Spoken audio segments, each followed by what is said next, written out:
You won't believe what is happening right now in Tanzania. Tanks rolling through the streets, internet completely shut down, protesters battling security forces, and the entire media is silenced. This is not a movie. This is happening today, and the world needs to see what President Samia Suluhu Hassan doesn't want you to know.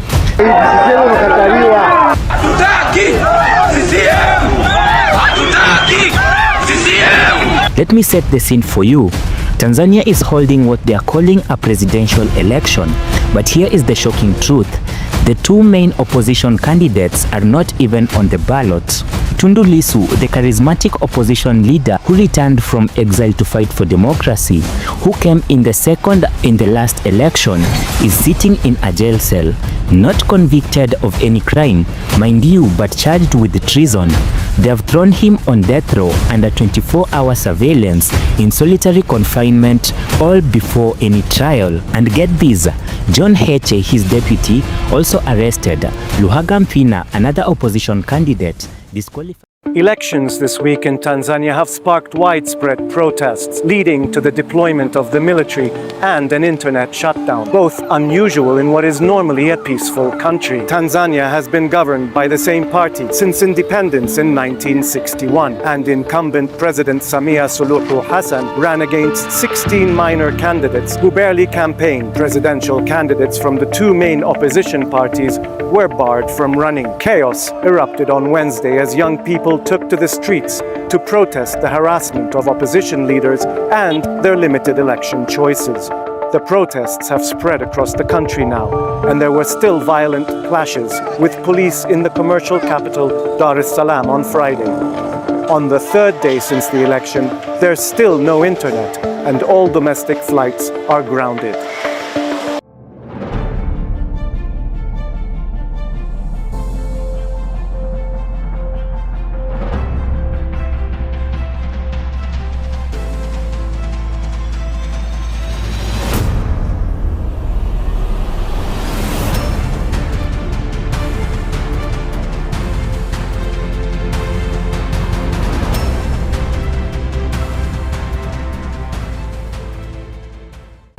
And now Tanzania's Electoral Commission said on Saturday that President Samia Suluhu Hassan had won, in fact, the election with nearly 98% of the votes. An election that set off violent protests across the country this week.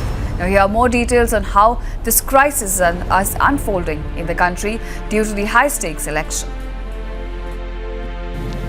Tanzania's President Samia Suluhu Hassan was declared the landslide winner on Saturday of an election that set off deadly protests over the exclusion of her main rivals. The result hands Hassan a 5-year term to govern the East African country of 68 million people, which she has led since the death of her predecessor in 2021.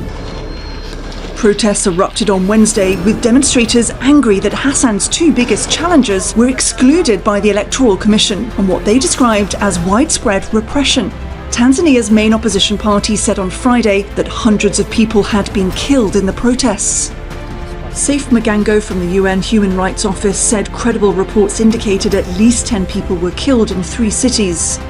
We are alarmed by the deaths and injuries that have occurred in the ongoing election-related protests in Tanzania.